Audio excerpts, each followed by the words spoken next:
Do you hear that, ladies and gentlemen? That is the sound of a laser drill burrowing through the Earth's crust in search of valuable minerals, but also that's the sound that this season is finally coming to a close. Only one anime left before the people's favorite top 5, so let's do something interesting. Dorohedoro is a 12-episode punk anime created by Studio Mappa that tells us about a big dude with a lizard head named Kaiman and his friends, enemies, bizarre adventures, and a completely relaxed attitude to life, death, and bodily mutilation. Not gonna lie, the biggest reason why I got interested in this anime was because it was described to me as the adventures of a Zionist reptilian in his search of his lost head, which as a premise is bound to attract some attention, not gonna lie, but I have to fairly warn people, there is not a single mention of Judaism in this anime. A shame, really, not a lot of people delve into that mythos, even though it is weird as all hell. The story dumps us into the hole. No, not that hole, this hole. A vast, probably post-apocalyptic city, though it's hard to say for sure, maybe it's less dead and more polluted, you know? The hole is where humans live, and they live their happy human lives until sorcerers from another dimension come and start practicing their smoke-based magic on humans, hence pollution. We follow the adventures of Kaiman, a big dude who has a lizard head and wants to find who caused that lizard head on him, his buddy Nikaido, who owns a food place and feeds Kaiman, and who's basically a weird mix of Jeff Bezos, Elon Musk, and those mushroom mages from the Elder Scrolls,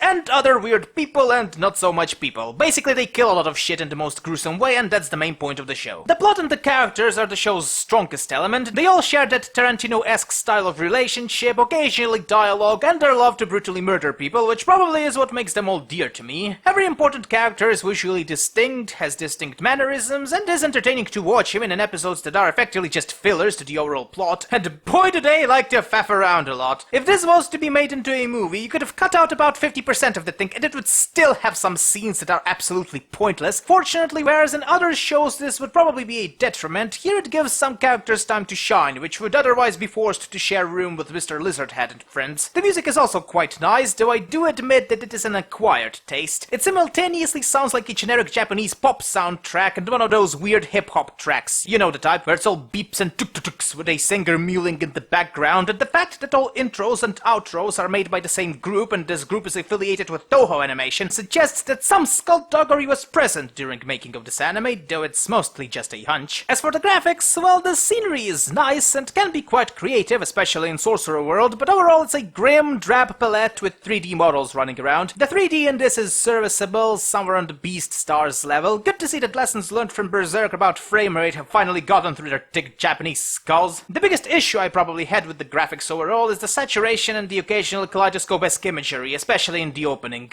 Oh god, the opening. Shit like this is the reason why people on YouTube give trigger warnings for flashing lights. It's especially horrible if you binge watch it and don't skip the opening, because one replay is fine enough, 3 in a row will start making your head hurt, and the bright and fast action of the show doesn't help much. I literally couldn't sit through more than 5 episodes without needing to take a break, because the visuals are trippy, and like with LSD, the only thing those do for me is make my head hurt. You know what, after watching it I was genuinely on board the hype train from but a day of rest and a packet full of Ketorolac later, I can't really remember why I liked it in the first place. Yes, the characters are fun and the music is entertaining, but it's riddled with little time wasters, has graphics that are best described as a bad acid trip, and in the end is so heavily reliant on a hypothetical second season that if they won't deliver it in the next 2-3 years, I'm probably going to boycott any Mappa-made anime out of spite and piss on its corpse on various image boards. I guess as a spectacle it is okay, though my advice for people watching it would be to watch only 1-2 episodes a day or have a barfing bucket next to you.